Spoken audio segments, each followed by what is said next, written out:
அதற்காக மனம் வருந்தி இந்த திருப்பலியின் தொடக்கத்திலேயே நாம் செய்த அனைத்து தவறுகளுக்காக தந்தையாகிய இறைவனிடம் மன்னிப்பு கேட்போம்.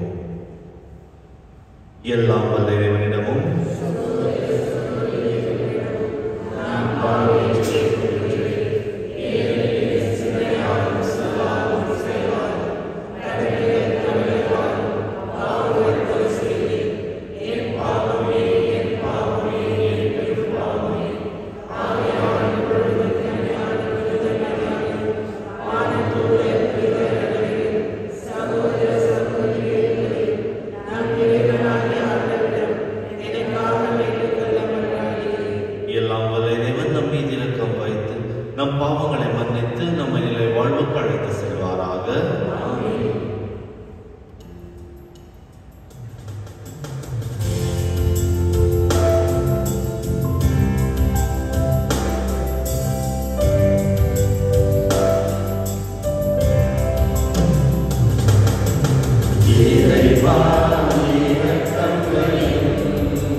எங்களுக்கு மீட்கும் பிள்ளைகளுக்கு உரிய உரிமையும் வழங்கும் இறைவா, உம் அன்புக்கு உரிய மக்களை கனிவுடன் கண்ணோக்கும். ஆதலால் கிறிஸ்துவில் நம்பிக்கை கொள்ளும் உம் மக்களுக்கு உண்மையான விடுதலை நிலையான உரிமை பாற்றையும் அளிப்பீராக. உம்மோடு தூயாவியார் ஒன்றிப்பில் இறைவனார் என்றென்றும் வாழ்ந்து ஆட்சி செய்கின்ற எங்கள் ஆண்டவர் உம் திருமகனுமாகிய இயேசு கிறிஸ்து வழியாக உம்மை மன்றாடுகிறோம்.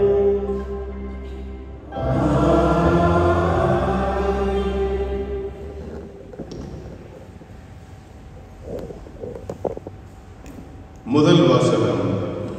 மணமானோர் மணவிலக்குக்கு தேடக்கூடாது, மணமாகாதோர் திருமணம் செய்து கொள்ள வழி தேடக்கூடாது. திருத்தூதர் பவுல் கொரிந்தியருக்கு எழுதிய முதல் திருமுகத்திலிருந்து வாசகம். சகோதர சகோதரிகளே, மணமாகாதவர்களை குறித்து பார்ப்போம். இவர்களை பற்றிய ஆண்டவரின் கட்டளை எதுவும் என்னிடம் இல்லை. எனினும் ஆண்டவரின் இரக்கத்தால் நம்பிக்கைக்குரியவர்களாய் இருக்கும் நான் என் கருத்தை சொல்கிறேன். மணமாகாதோர் தாம் அழைக்கப்பட்ட நிலையிலேயே இருந்து விடுவது நல்லது. இப்போதுள்ள இடர் நிலையை முன்னிட்டு இவ்வாறு இருப்பதே நல்லதென எண்ணுகிறேன். மனைவியுடன் திருமணத்தால் இணைக்கப்பட்டு இருப்பவர்கள் மணவிலக்குக்கு வழி தேடக்கூடாது. மனைவியுடன் இணைக்கப்படாதவர்கள் திருமணம் செய்து கொள்ள வழி தேடக்கூடாது. நீங்கள் திருமணம் செய்து கொண்டால் அது பாவம் அல்ல. இளம் பெண்கள் திருமணம் செய்து கொண்டால் அதுவும் பாவம் அல்ல. ஆனால் திருமணம் செய்து கொள்வோர் இவ்வுலக வாழ்வில் இன்னலுறுவர். நீங்கள் அவ்வின்னல்களுக்கு உள்ளாதிருக்க வேண்டும் என்பதே என் நோக்கம். அன்பர்களே, நான் சொல்வது இதுவே. இனியுள்ள காலம் குறுகியதே. இனி மனைவி உள்ளவரும் மனைவி இல்லாதவர் போல இருக்கட்டும். அழுபவர் அழாதவர் போலவும், மகிழ்ச்சியுறுவோர் மகிழ்ச்சியற்றவர் போலவும், பொருட்களை வாங்குவோர் அவை இல்லாதவர் போலவும் இருக்கட்டும். உலக செல்வத்தை பயன்படுத்துவோர் அவற்றில் முழுமையாக ஈடுபடாதவர் போல் இருக்கட்டும். இவ்வுலகு இப்போது இருப்பது போல் நெடுநாள் இராது. இது ஆண்டவர் வழங்கும் அருள்வாக்கு. பதிலுரை பாடல் பல்லவி. கேளாய் மகளே, கருத்தாய் காது கொடுத்து கேளாய். மகளே, கருத்தாய் காது கொடுத்து கேளாய். கேளாய் மகளே, கருத்தாய் காது கொடுத்து கேள். உன் இனத்தாரை மறந்துவிடு, பிறந்தகம் மறந்துவிடு. உனது எழிலில் நாட்டம் கொள்வார் மன்னர். உன் தலைவர் அவரே, அவரை பணிந்திடு. பல்லவி. கேளாய் மகளே, கருத்தாய் காது கொடுத்து கேள். அந்தப்புறத்தினிலே மாண்புமிகு இளவரசி தங்கமிழைத்த உடையணிந்து தோன்றிடுவாள். பல வண்ணப்பட்டுடுத்தி மன்னரிடம் அவளை அழைத்து விடுவர். கன்னித்தோழியர் புடைசூழ அவள் அடியெடுத்து வந்திடுவாள். பல்லவி. கேளாய் மகளே, கருத்தாய் காது கொடுத்து கேள். மன்னவரின் மாளிகைக்குள் நுழையும் போது அவர்கள் மகிழ்ச்சியோடும் அக்களிப்போடும் அழைத்து வரப்படுவர். உம் தந்தையரின் அரியணையில் உம் மைந்தரே வீற்றிருப்பர். அவர்களை நீர் உலகெல்லாம் இளவரசர் ஆக்கிடுவீர். பல்லவி. கேளாய் மகளே, கருத்தாய் காது கொடுத்து கேள்.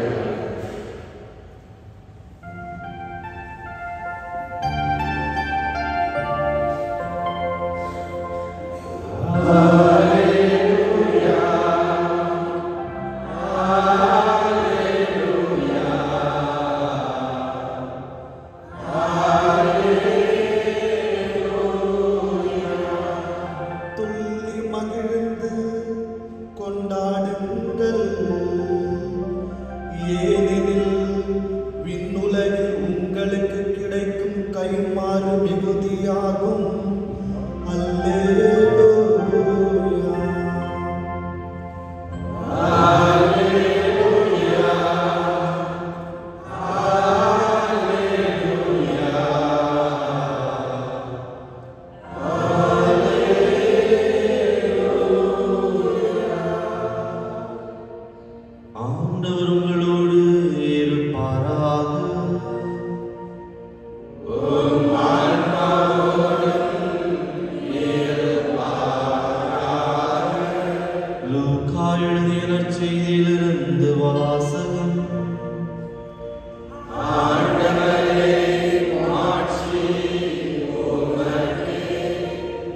அக்காலத்தில் இயேசு சீடர் மீது தம் பார்வையை பதித்து கூறியது, ஏழைகளே, நீங்கள் பேறு பெற்றவர், ஏனெனில் இறையாட்சி உங்களுக்கு உரியதே.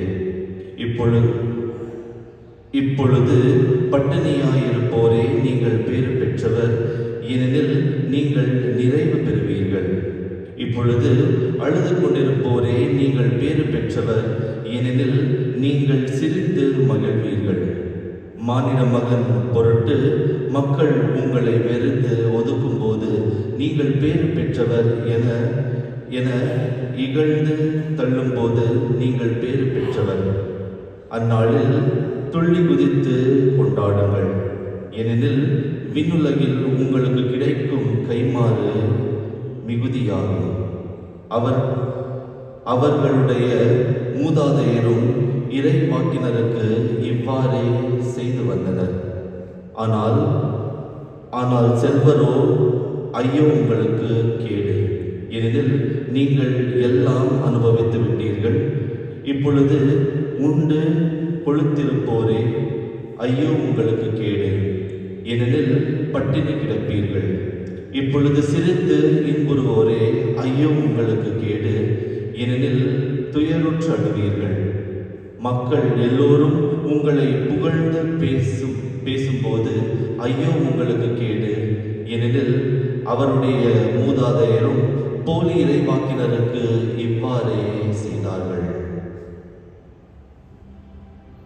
இது கிறிஸ்து வழங்கும் நற்செய்தி.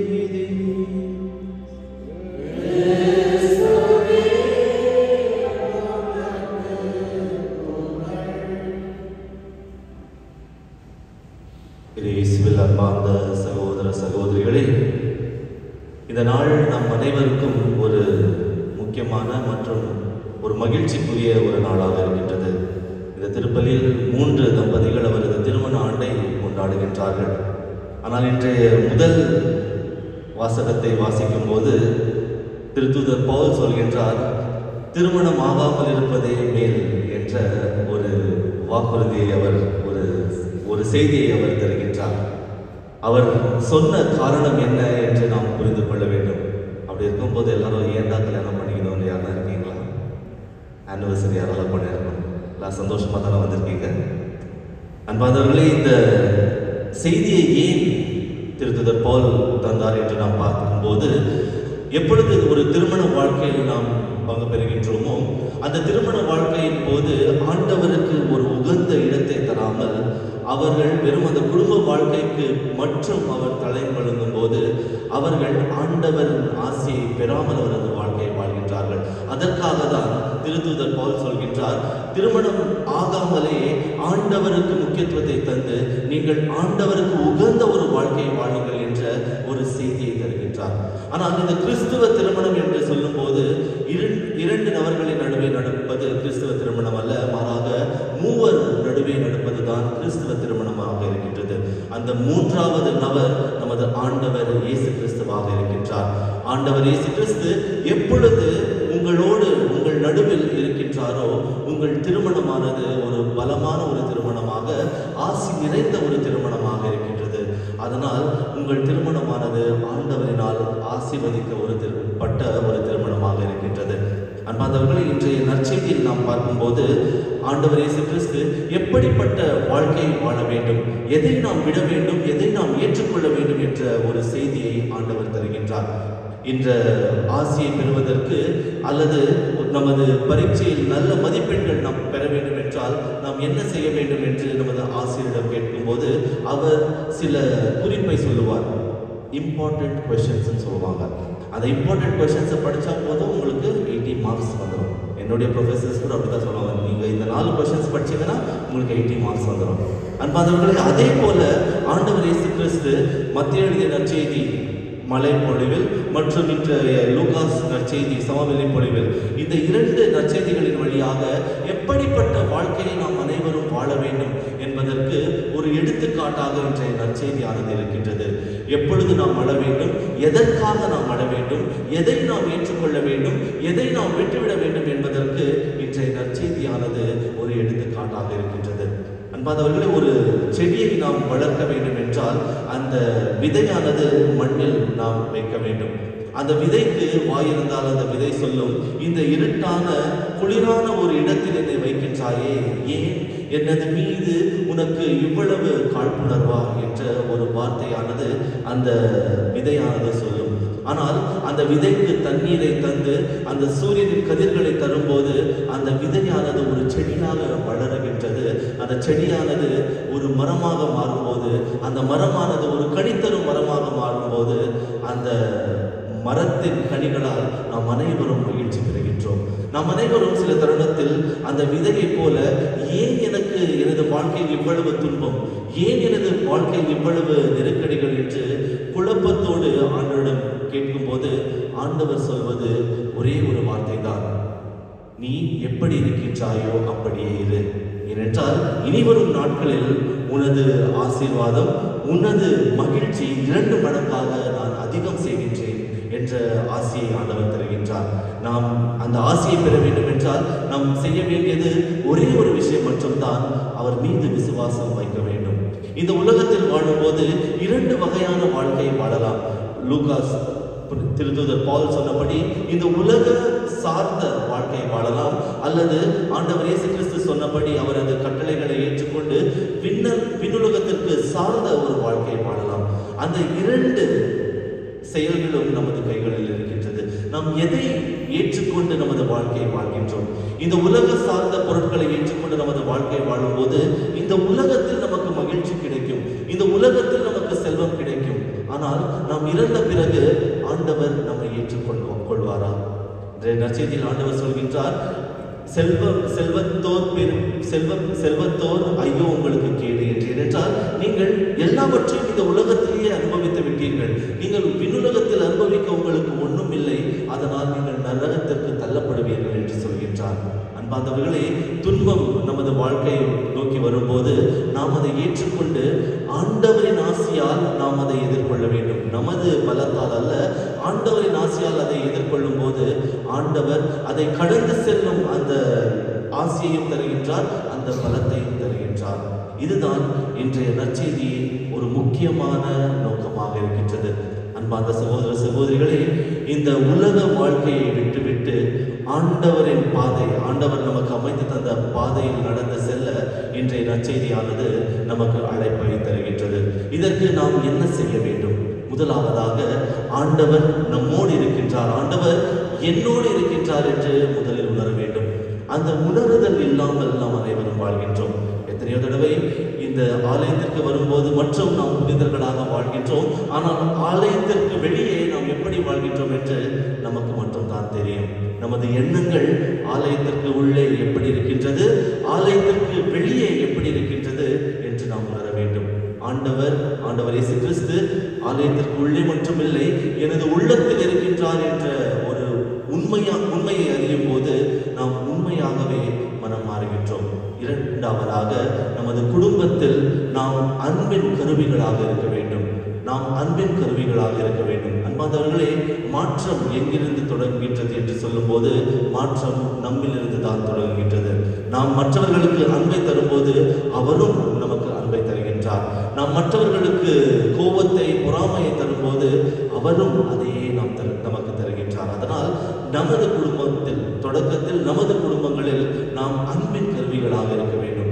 பிரச்சனைகள் வரலாம், குழப்பங்கள் வரலாம், ஆனால் நாம் அன்பை தரும்போது நமது குடும்பத்தினரும் நம்மை அன்பாக பார்த்துக் கொள்வார்கள்.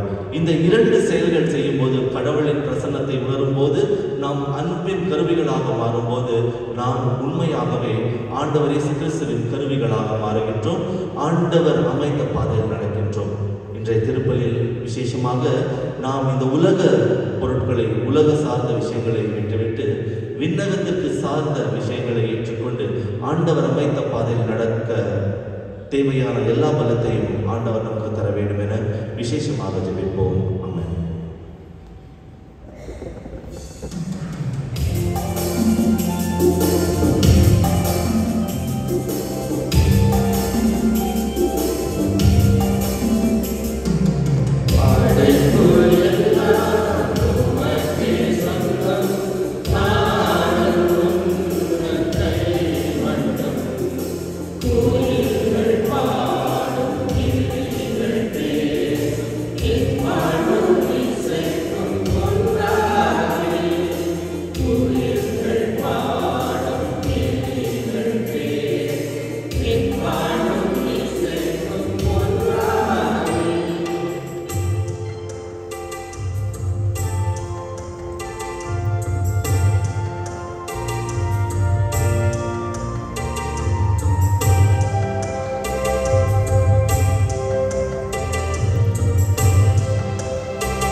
நாங்களும் உம்மை புகழ்ந்தேற்றி மகிழ்ச்சியுடன் அறிக்கையிட்டு பாடுவோம்.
ஆண்டவரே, நீர் மெய்யாகவே தூயவர், தூய்மை அனைத்துக்கும் ஒன்று. ஆகவே உடைய ஆவியை பொழிந்து இக்காணிக்கைகளை தூய்மைப்படுத்த உம்மை வேண்டுகின்றோம். இவ்வாறு எங்கள் ஆண்டவர் இயேசு கிறிஸ்துவின் உடலும் இரத்தமுமாக எங்களுக்கு இவை மாறுபடவாக. அவர் பாடுபட உள்ளம் கணிந்து தம்மை கையளித்த போது அப்பத்தை எடுத்து நன்றி செலுத்தி அதை பெற்று தம் சீடர்களுக்கு அளித்து அவர் கூறியதாவது: அனைவரும் இதிலிருந்து பெற்று உண்ணுங்கள், ஏனெனில் இது உங்களுக்காக கையளிக்கப்படும் என் உடல்.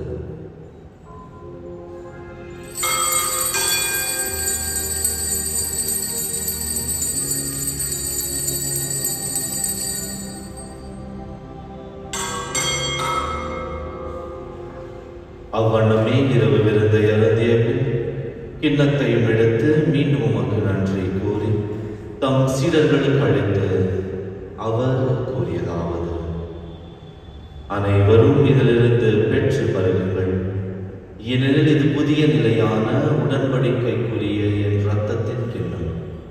இது பாவ மன்னிப்புக்கென்று உங்களுக்காகவும் பலருக்காகவும் சிந்தப்படும். இதை என் நினைவாக செய்யுங்கள்.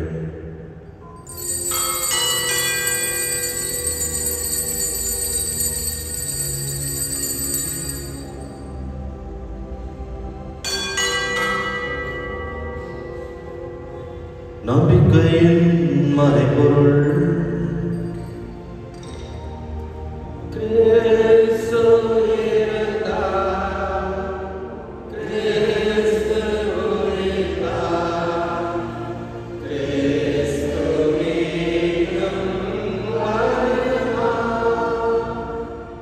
ஆகவே ஆண்டவரே, நாங்கள் கிறிஸ்துவின் இறப்பினையும் உயிர்ப்பினையும் நினைவு கூர்ந்து வாழ்வு தரும் அப்பத்தையும் மீட்பளிக்கும் கிண்ணத்தையும் உமக்கு ஒப்புத் தருகின்றோம். உம் திருமுன் நின்று உமக்கு ஊழியம் புரிய தகுந்தவர்கள் என எங்களை ஏற்றுக்கொண்டீர். எனவே உமக்கு நன்றி செலுத்துகின்றோம். மேலும் கிறிஸ்துவின் உடலிலும் இரத்தத்திலும் பங்கு கொள்ளும் எங்களை தூய ஆவியார் ஒன்று சேர்க்க வேண்டும் என உம்மை தாழ்மையுடன் மன்றாடுகின்றோம். ஆண்டவரே, உலகெங்கும் பரவியிருக்கும் உமது திரு அவையை நினைவு கூர்ந்தருளும். எங்கள் திருத்தந்தை பிரான்சிஸ், எங்கள் ஆயர் பீட்டர் மச்சானோ, சதீஷ் மற்றும் சுசைநாதன், எங்கள் துணை ஆயர்கள், எல்லா திருநிலையினர் ஆகிய அனைவரோடும் உமது திரு அவை அன்பில் நிறைவு பெற செய்தருளும். மேலும் உயிர்த்தெழும் எதிர்நோக்குடன் தொழில் கொள்ளும் எங்கள் சகோதர சகோதரிகளையும் இறந்தோர் அனைவரையும் இரக்கத்துடன் நினைவு கூர்ந்து உமது திருமுக ஒளியினுள் ஏற்றருளும். எங்கள் அனைவர் மீதும் இரக்கமாயிரம். கடவுளின் கன்னித்தாயான புனித மரியா, அவருடைய கணவரான புனித யோசேப்பு, புனித திருத்தூதர்கள், இவ்வுலகில் உமக்கு உகந்தவராய் இறந்தோராகிய புனிதர் அனைவரோடும் நாங்கள் நிலை வாழ்வில் பங்கு கொள்ளும் தகுதி பெற்று உம் திருமகன் இயேசு கிறிஸ்து வழியாக உம்மை புகழ்ந்தேற்றம் வரவரல உம்மை மன்றாடுகின்றோம். இவர் வழியாக இவரோடு இவர் எல்லாம் வல்ல இறைவனாகிய தந்தையே, தூயாவியாரின் ஒன்றிற்கு எல்லா புகழும் மாற்றியும் என்றென்றும் உமக்கு உரியதே.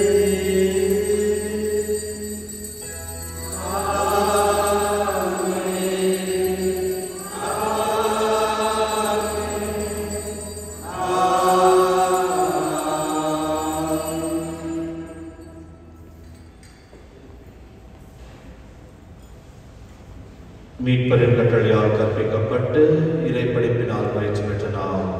சொல்லுவோம். தந்தையே, உமது பெயர் போற்றப் பெறுக. உமது ஆட்சி வருக. உமது திருவுள்ளம் விண்ணுலகில் நிறைவேறுவது போல மண்ணுலகிலும் நிறைவேறுக. எங்கள் அன்றாட உணவை இன்று எங்களுக்கு தாரும். எங்களுக்கு எதிராக குற்றம் செய்வோரை நாங்கள் மன்னிப்பது போல எங்கள் குற்றங்களை மன்னியும். எங்களை சோதனைக்கு உட்படுத்தாதேயும். தீமையிலிருந்து எங்களை விடுவித்தருளும். ஆண்டவரை, தீமை அனைத்திலிருந்தும் எங்களை விடுவித்து எங்கள் வாழ்நாளில் அமைதியை கனிவுடன் அருள உம்மை மன்றாடுகின்றோம். உமது இரக்கத்தின் உதவியால் நாங்கள் பாவத்திலிருந்து எப்போது விடுதலை பெற்று யாதொரு கலக்கமும் இன்றி நலமாயிருப்போமாக. நாங்கள் எதிர்நோக்கியிருக்கும் பேரின்பத்திற்காகவும் எம் மீட்பராகிய இயேசு கிறிஸ்துவின் வருகைக்காகவும் காத்திருக்கின்றோம்.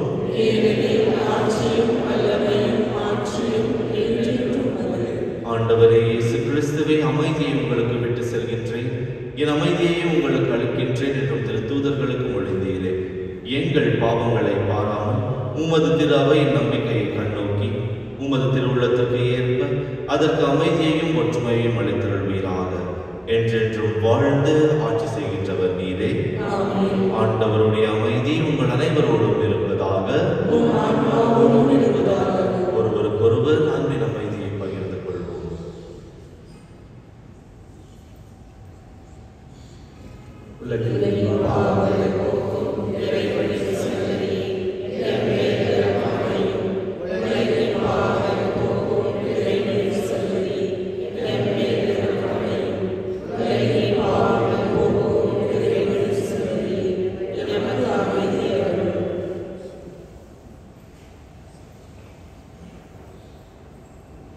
அன்பார்ந்தவர்களே, இதோ இயேசு கிறிஸ்து இந்த உலகத்தில் வாழ்ந்து இந்த உலகத்தில் எப்படி ஆண்ட கடவுளின் அன்பை பெற வேண்டும் என்ற ஒரு பாதையை நமக்காக அமைத்து தந்த உண்மையான கடவுளின் மைந்தன்.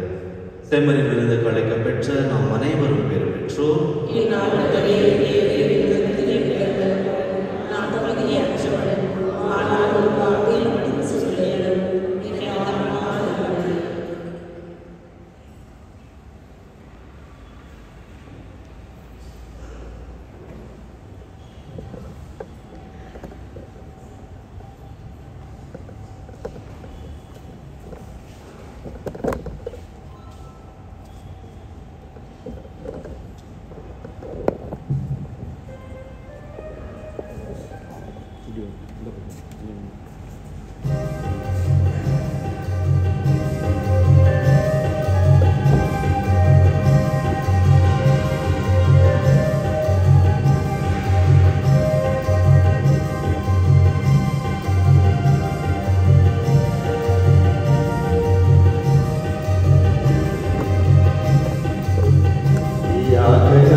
யூபிலி ஆண்டின் இறைவேண்டல்.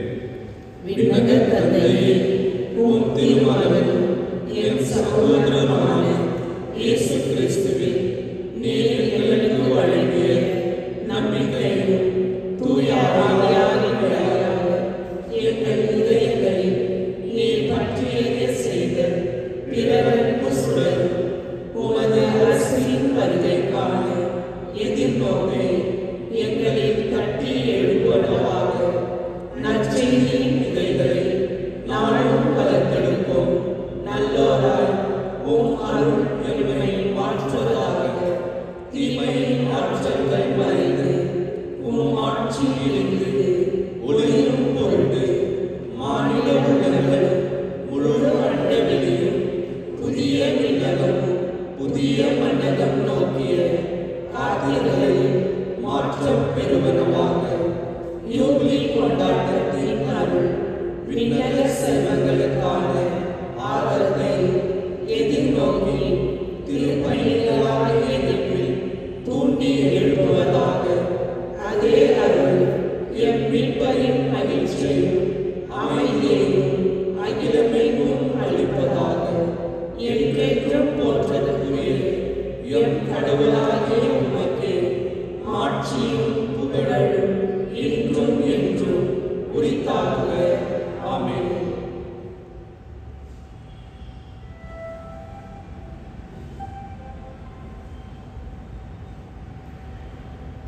மன்றாடுவோமாக. ஆண்டவரை விண்ணக உணர்வால் ஊற்றம் பெற்ற நாம் உம்மை வேண்டுகின்றோம். அதனால் இந்த அன்பின் உணவு எங்கள் இதயங்களில் உறுதிப்படுத்தி எங்கள் சகோதர சகோதரிகள் உமக்கு பணிபுரிய எங்களை தூண்டி எழுப்புவனமாக. எங்கள் ஆண்டவராகிய கிறிஸ்து வழியாக உம்மை மன்றாடுகிறோம்.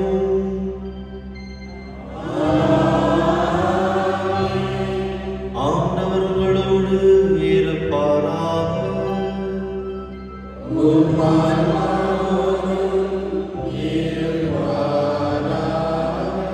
எல்லாம் வல்ல இறைவன் தந்தை மகன் தூய ஆவியார் உங்களுக்கு ஆசி வழங்குவாராக.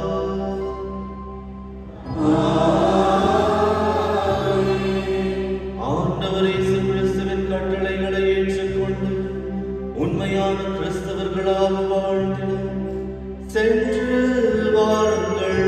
திருப்பலி